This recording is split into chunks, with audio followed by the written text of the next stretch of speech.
Ich empfehle sie tatsächlich bei uns jedem Kollegen, der in die Thematik Barramundi Administration mit einsteigen möchte. Es gibt da ein, zwei Schulungen, die solltet ihr auf jeden Fall mitnehmen, weil die einfach so viel Basic Skills vermitteln. Das kann man selber als jemand, der damit arbeitet, gar nicht alles vermitteln, weil man viele Sachen gerade in der Grundlage im täglichen Doing zwar immer wieder macht, aber in der Erklärung gar nicht mehr mit auf dem Zettel hat.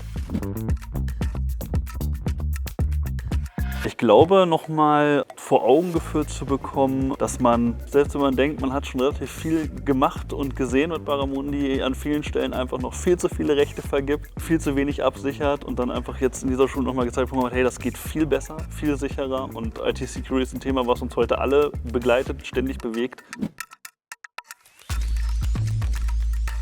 Das hat uns total viel gebracht, das nochmal quasi in der Tiefe zu sehen und das Verständnis viel mehr verbessert.